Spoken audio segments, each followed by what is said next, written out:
kakabahan ka kapag nakikita mo siyang ganito. Kung yung ginangako sa'yo, pinalaki mo siya na sa mabuting bata. Nakasipag niya.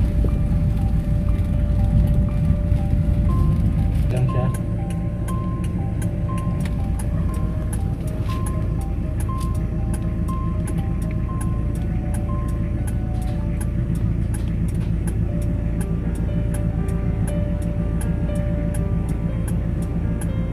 Plastic bottle na. Kasi pag nabata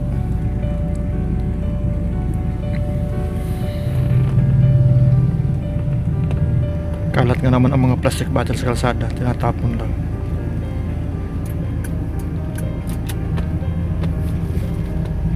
Okay, bibinta niya na yung nalan niya kasi yun, junk shop ito. May junk shop dito. Baka dyan ang bahay niya. Baka Nilampasan nila yung junk shop. di ba lang yan, kasi yun lang may ipon niya yun. Oh, mura mo lang kilo ng plastic. Pero, Pero yan ang madaling hanapin kasi yun ang kalat sa kalsada. Kaya siguro yan ang nahanap niya.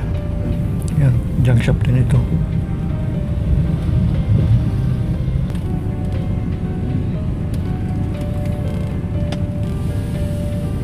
Hindi pa rin siya dito magbibinta.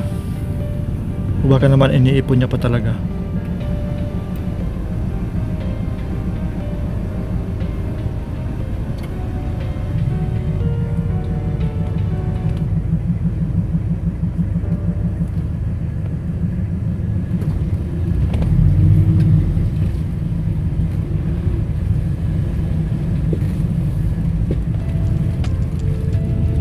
Iniipon niya siguro kasi hindi siya dumado sa mga junk shop.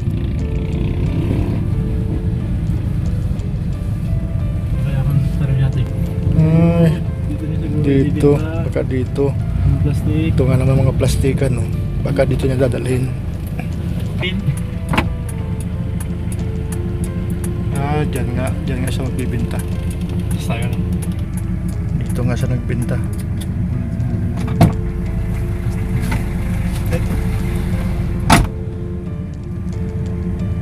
Magkano kaya yung bata?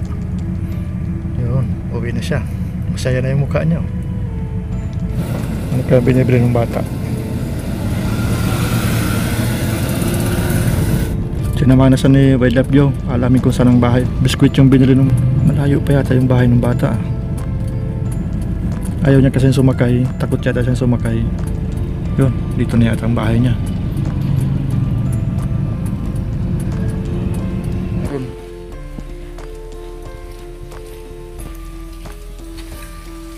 Ayan, naroon ang bahay nila.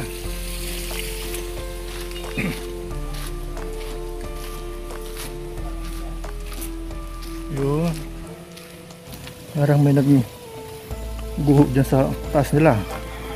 Ang mga bato. Bagay yung plastic magaan lang naman, saka malapit lang naman pala. Sabi, umiikot siya dyan, kapag nakaipon na siya, bibinta niya. Minsan po may kasama siya yung nakikita ano sa kanya. Minsan may mga bata din siya kasama. Ito ba na ano, hindi ka naman gutom. Hindi naman, ito para sa kapatid mo lang talaga yung binili mo. Makasipag ayos Anong grade ka na sana? Ha? Grade 2 na sana, kaya lang nagtigil. Pero marunong ka na magbasa. Kung mag-aaral ka, makakapagtapos, ano sana ang pangarap mo?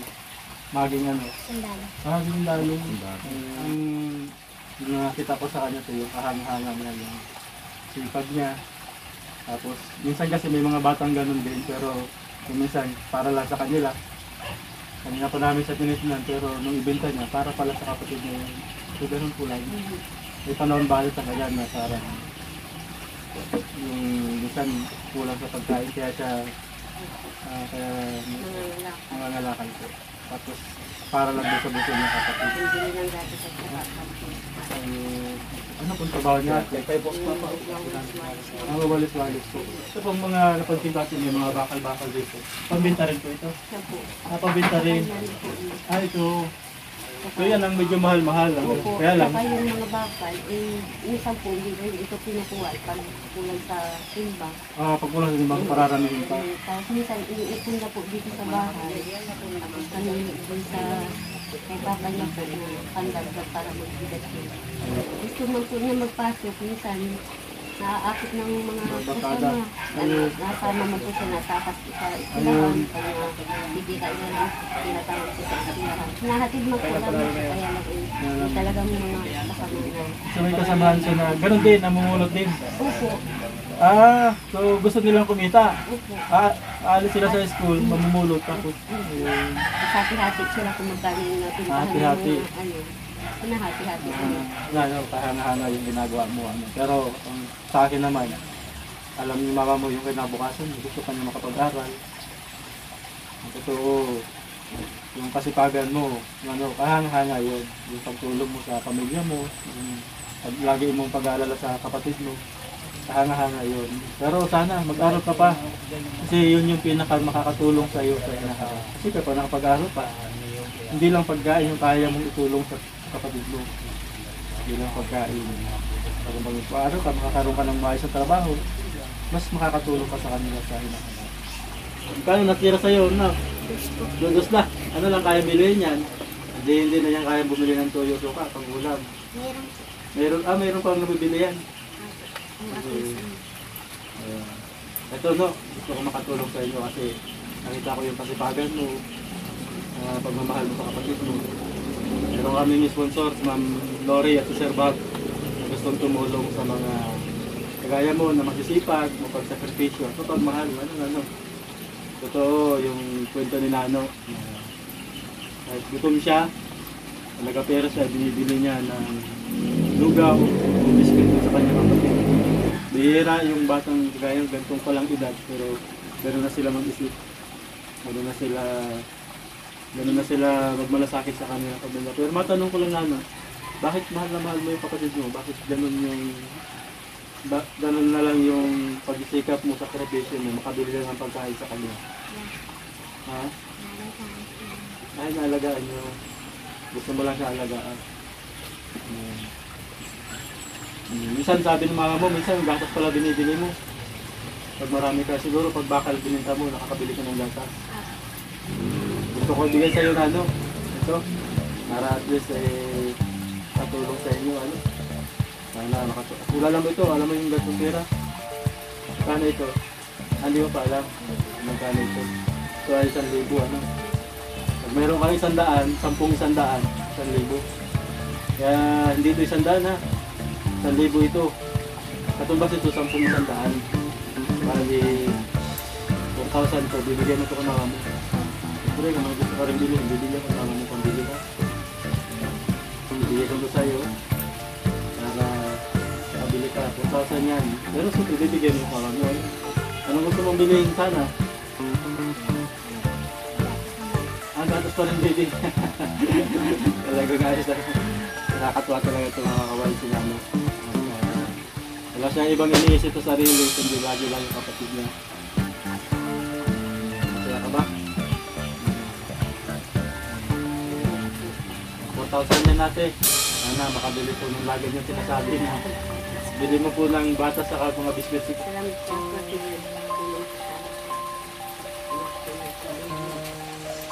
Pero pag nakikita mo siya na ating gato sa para sa anak mo, anong nararamdaman mo sa kanya? Bakit masakit sa'yo? Siya. Namamalimos. Sa bulat ka dito. Dito na yung sasaktan ka lang. Ano to ate, nung marinig ko yung kwento niya,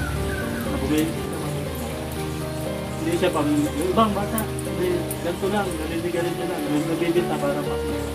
Yun siya nakita ko lang, para makabilis sa kapatid. Yung sabihin, nalaki mo siya ako sa bukuban. Ito alam ko, sasaklan siya. Nagkita mo siya lang ko. Nasakripisyo para sa kapatid. Alam ko hanggat may mabuti sa kanila. Pero sa ating pinangako sa'yo, pinalaki mo siya ng mabuting bata. Siguro nga lang, dahil sa limitado ko yung pinansyal mo, Alam po ate, maganda pa nga. Sana ituloy ko lang ate yung pagtuturo ko sa kanya. Hirap dito ba? Sana hindi ko matuto si Nano. Hindi ko ba nagbibisyo yung mga kasama si Barkada mo? Ano? Pagkasasama sa mga bisyo ha? Magpakamit niya ha? Oy, sana ate, matay yung panahon. Maging maayos na rin sa atin. At ito sana si Nano. Yun. Ano mo po yung pangarap mo para sa kanya. Kapag Pasasalamat po ako sa wala ng tulong sa kanya. Comment lang po kayo dyan kung nakapin na comment para maibigay po natin kay Nano yung mga gusto nyo pong itulong sa kanya. Maraming salamat po. Salamat po. Sa'yo yung baby laging inaalala ni Nano.